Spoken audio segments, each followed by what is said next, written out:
Div div use होती है basically division के लिए।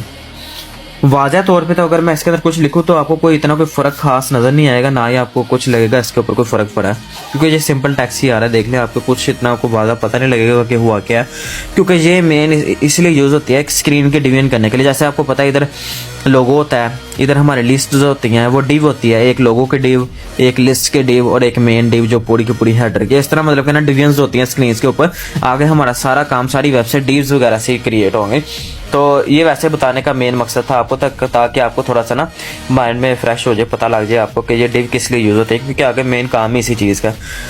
सो इसके बाद हमारा कमेंट्स आ जाता है। कमेंट्स बेसिकली यूज़ होते हैं हमारे कोड को ना थोड़ा साफ सुथरा दिखाने के लिए, और अगर हम इन फ्यूचर अगर अपने कोड को दोबारा देखना चाहते हैं तो हमें चीज़ें मिक्सअप ना हो, मिक्सचर ना हो, हमें पता हो हेडिंग किधर है, हेडर किधर है, हमारा पैराग्राफ वगैरह किधर है, हमारी बाकी चीज़ें किधर है, हमारा बॉडी सेक्शन कौन सा है, हमने कौन कौन से सेक्शन किधर किधर डिवाइड किए हुए हैं, उसके लिए हम कमेंट्स लिख देते हैं। जैसे उसके लिए लेस देन का साइन, एक्सक्लेमेशन, डबल हाइफन, और इसके अंदर हम लिख लेते हैं हेडर स्टार्ट।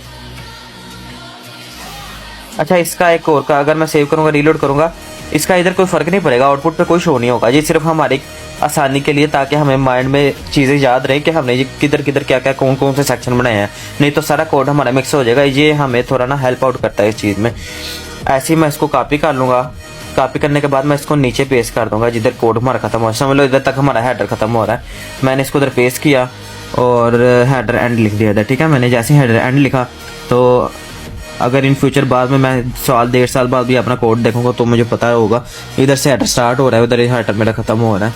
ये मतलब कि चीज़ होती है इसकी। बाकी डेवलपर के लिए भी आसानी होती है, बैकएंड पे जो वर्क करता है उसको भी वाज़ह तौर पे चीज़ें समझ में आ रही होती है।